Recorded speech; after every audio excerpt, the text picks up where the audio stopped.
राजस्थान के दौसा गांव के रामेश्वरम आश्रम में एक आदमी आता है जो खुद को संत दयादास महाराज बता रहा था। शरीर पर संतों के कपड़े और चेहरे पर हल्की दाढ़ी वाले इस आदमी को गांव के लोगों ने पहले कभी नहीं देखा था। लेकिन कुछ समय बाद दो लोग मंदिर पहुंचे और उन्होंने दयादास को एक तस्वीर दिखाई। तस्वीर देखते ही दयादास के चेहरे का रंग उड़ गया। तो आखिर उस तस्वीर में कौन था? उन दो लोगों की असली पहचान क्या थी? और क्या संत दयादास महाराज की पहचान के पीछे छुपा था भारत के सबसे खौफनाक अपराधियों में से एक का चेहरा? जानने के लिए चलिए चलते हैं आज के केस की तरफ।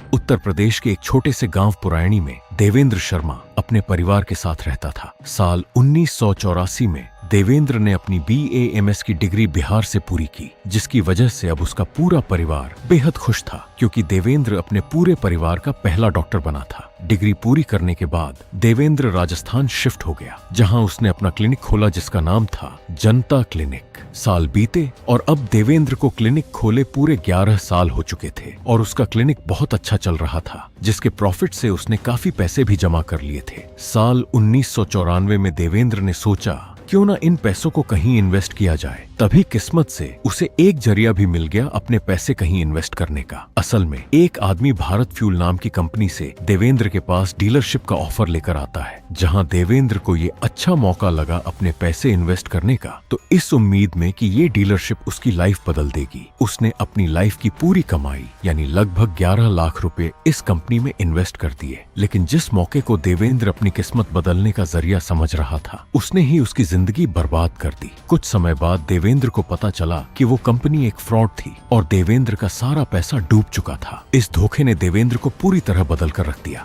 देवेंद्र वापस अपने घर अलीगढ़ अपने परिवार के पास आ गया, जहां उसकी मुलाकात डॉक्टर अमित से हुई। डॉक्टर अमित से दोस्ती होने के बाद अमित ने देवेंद्र को कुछ ऐसा बताया जिससे अब देवेंद्र क्राइम की दुनिया में कदम रखने वाला था। असल में डॉक्टर अमित किडनी ट्रांसप्लांट किया करता था, जिसमें उसकी मदद देवेंद्र भी करने लगा। ऐसे ही एक दिन डॉक्टर अमित देवेंद्र से कहता है कि किडनी ट्रांसप्लांट के लिए लोग तो बहुत हैं, लेकिन सबके लिए किडनी नहीं मिल पाती। अगर किसी तरह किडनीज का अरेंजमेंट हो जाए तो हम लोग मालामाल हो जाएंगे। और ये बात सुनकर देवेंद्र, जो कि एक डॉक्टर था जिसका काम था लोगों की जान बचाना, वो अब पैसों के लिए लोगों की जान लेने वाला था। उसके दिमाग में एक ऐसे प्लान ने जन्म लिया जिसने इंसानियत को शर्मसार कर दिया। देवेंद्र का आइडिया साल 1994 में उसके साथ हुए धोखे से ही आया। उसने अब एक फेक गैस एजेंसी खोलने का फैसला किया, जहां से गैस सिलेंडर के ट्रांसपोर्ट के लिए वो ट्रक की बुकिंग किया करता और ट्रक को ऐसे रूट से ले जाता जो एकदम सुनसान होता था, जिसके बीच में हजारा कैनाल भी पड़ता था। देवेंद्र मौका देखकर बहाने से ट्रक को रुकवाता और ट्रक ड्राइवर को जान से मारकर उनकी किडनी निकाल लेता, जो कि एक डॉक्टर होने की वजह से उसके लिए बेहद ही आसान काम था। उसके बाद कोई सबूत ना बचे, इसके लिए वो ट्रक ड्राइवर्स की बॉडी को हजारा कैनाल, जो कि अपने मगरमच्छों के लिए जाना जाता है, में फेंक देता था, जिसके बाद मगरमच्छ सारी बॉडीज को खा लेते। अब आप सोचेंगे उन ट्रक्स का वो क्या करता था? तो देवेंद्र उन ट्रक्स को डिसमेंटल करके उसके पार्ट्स ग्रे मार्केट में बेच देता था, जिससे उसे 20 से 25 हजार रुपए मिल जाया करते थे। शुरू में तो देवेंद्र ये सारा गलत काम अकेले किया करता था, लेकिन धीरे धीरे उसने अपनी पूरी एक गैंग तैयार कर ली थी अपने इस काम को एक बड़े स्तर पर करने के लिए। पहले ये गैंग सिर्फ ट्रक ड्राइवर्स को ही अपना निशाना बना रहे थे, लेकिन जब इन्हें लगने लगा कि इस काम में काफी समय लगता है, तो अब इन्होंने टैक्सी ड्राइवर्स को अपना शिकार बनाने का तय किया। वो सेम प्लान फॉलो करता। पहले टैक्सी बुक करता, उन्हें हजारा कैनाल के रूट से ले जाता, किडनी निकालकर बॉडी को कैनाल में फेंक देता और टैक्सी ग्रे मार्केट में बेच देता था। ये सारा रैकेट साल 1998 से 2004 तक चला और इन 7 सालों में देवेंद्र और उसके गैंग ने करीबन 50 से भी ज्यादा लोगों की हत्या और 125 गैरकानूनी किडनीज प्रोवाइड की थी, जिससे उसने काफी पैसे भी कमाए। ऐसे ही 23 जनवरी 2004 को दिनेश शर्मा नाम के टैक्सी ड्राइवर की कैब पे बुक की गई। दिनेश की भी हत्या करके उसकी बॉडी को हजारा कैनाल में फेंक दिया गया था। 25 जनवरी 2004 को पुलिस ने दिनेश की बॉडी हजारा कैनाल से रिकवर की, जिसे दिनेश के भाई ने आइडेंटिफाई किया। दिनेश की ऑटोप्सी रिपोर्ट ने ये चीज कंफर्म की कि दिनेश की मौत गला घोंटने से की गई है। धीरे धीरे पुलिस के पास टैक्सी कंपनी और विक्टिम्स के परिवार द्वारा की गई मिसिंग कंप्लेंट्स बढ़ने लगी, मगर पुलिस के हाथ एक भी ऐसा सबूत नहीं लग पा रहा था जिससे वो देवेंद्र तक पहुंच सके। लेकिन फाइनली 2004 में पुलिस ने देवेंद्र को किडनी रैकेट में इन्वॉल्व होने के गुनाह में गुरुग्राम से कस्टडी में ले लिया। कोर्ट में देवेंद्र के सारे गुनाह साबित हो चुके थे, जिसके लिए कोर्ट ने उसे उम्र कैद की सजा दी। ये सच जानने के बाद पब्लिक ने देवेंद्र का नाम डॉक्टर डेथ रख दिया था।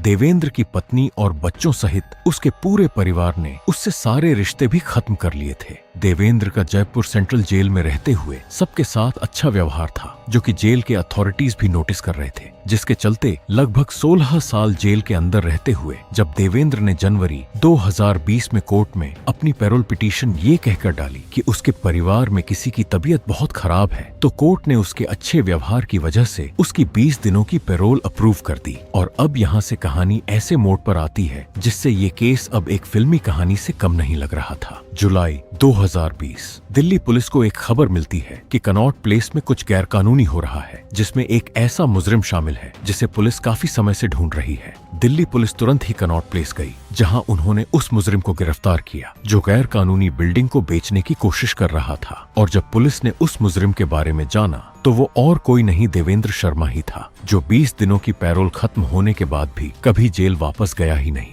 वो भागकर दिल्ली के बापरौला गांव में अपनी पहचान बदल कर रहने लगा। साथ ही उसने दूसरी शादी भी कर ली थी, जहां उसकी दूसरी पत्नी देवेंद्र के पास्ट से बिल्कुल अनजान थी। 7 महीने फरार रहने के बाद इस बार कोर्ट ने उसे सीधे तिहाड़ जेल भेजा था। समय आया जून 2023 का। जेल में कुछ समय रहने के बाद देवेंद्र ने फिर से पैरोल की पिटीशन डाली, जहां अब मैं और आप यही सोचेंगे कि इस बार कोर्ट ने देवेंद्र की पैरोल रिजेक्ट कर दी होगी। वहीं उसके उलट कोर्ट ने एक ऐसे मुजरिम को जो पहले भी पैरोल के नाम पर फरार हो चुका था, उसे एक बार फिर से पूरे 2 महीने की पैरोल दे दी थी। और अब जिसका देवेंद्र को इंतजार था उसने वही किया, लेकिन इस बार वो बहुत लंबे समय के लिए फरार हुआ था, जिसके बाद अब उसे मोस्ट वांटेड क्रिमिनल घोषित कर दिया गया था। लेकिन इसके बाद देवेंद्र ने अपनी पहचान छुपाने के लिए जो रास्ता चुना वो किसी ने भी नहीं सोचा था। तिहाड़ जेल से 240 किलोमीटर दूर राजस्थान के दौसा गांव के रामेश्वरम आश्रम मंदिर में एक आदमी आता है जो अपने आप को संत दयादास महाराज बता रहा था। संत के कपड़े पहने इस आदमी को दौसा में रहने वाले लोगों ने अपने गांव में पहले कभी नहीं देखा था। इस मंदिर में पुजारी की कमी थी, तभी दयादास ने उनकी ये जरूरत पूरी कर दी।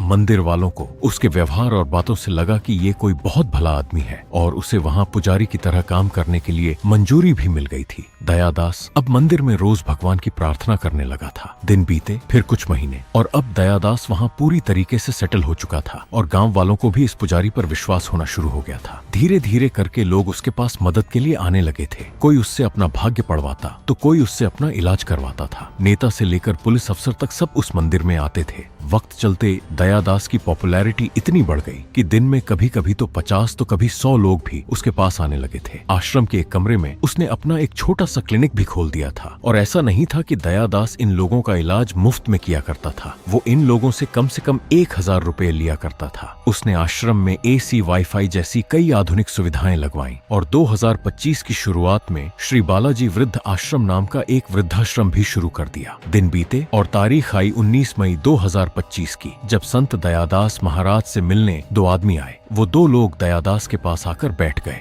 थोड़ी बातें करने के बाद उन दोनों में से एक आदमी ने अपनी जेब में हाथ डाला और एक फोटो निकाली जो उसने संत को दिखाई। दयादास ने उस फोटो को देखा और उसके चेहरे का रंग ही उड़ गया था। उनमें से एक आदमी ने कहा, ये तुम ही हो ना देवेंद्र शर्मा। संत दयादास उर्फ देवेंद्र शर्मा का अब खेल खत्म हो चुका था। उसे हथकड़ियों में वहां से ले जाया गया और इस पूरे तमाशे को गांव के सभी लोग देख रहे थे। गांव के किसी भी इंसान को यकीन नहीं हो रहा था कि पिछले 2 साल से उनके बीच एक सीरियल किलर संत के भेष में रह रहा था। अब सवाल ये था कि आखिर पुलिस को देवेंद्र का नया ठिकाना पता कैसे चला। तो जहां देवेंद्र को एक तरफ ये लग रहा था कि पुलिस ने उसे ढूंढना बंद कर दिया है, वहीं दूसरी तरफ पुलिस देवेंद्र को हर समय उसके फोन के जरिए ट्रैक कर रही थी। और एक दिन जब देवेंद्र ने अपनी दूसरी पत्नी, जो अब मुंबई में रह रही थी, उसे फोन करने के लिए अपना फोन खोला और उसमें रिचार्ज करवाया, तो ये चीज पुलिस को पता चल गई और अब पुलिस के पास देवेंद्र की लोकेशन थी। पुलिस ने इसके बाद इस आश्रम पर अपने अंडरकवर ऑफिसर्स भेजे, जो कि दयादास उर्फ देवेंद्र के डिवोटी बनकर वहां रह रहे थे। और 1 हफ्ते की कड़ी निगरानी के बाद फाइनली देवेंद्र को अरेस्ट कर लिया गया। देवेंद्र ने डॉक्टर, कारोबार कारोबारी और यहाँ तक कि संत बनकर भी अपनी पहचान छुपाने की पूरी कोशिश की। लेकिन देवेंद्र शर्मा की कहानी ये दिखाती है कि कानून से भले ही कुछ समय के लिए बचा जा सकता है, लेकिन अपने अतीत से नहीं। फिलहाल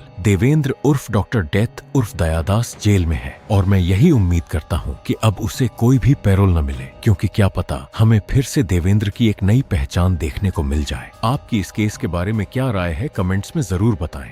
इसी के साथ ये केस यहाँ समाप्त होता है। अगर आपको रियल क्राइम डॉक्यूमेंट्रीज देखना पसंद है तो चैनल को सब्सक्राइब करना ना भूलें। मिलते हैं एक नए केस के साथ अगली वीडियो में। तब तक के लिए सावधान रहें, सतर्क रहें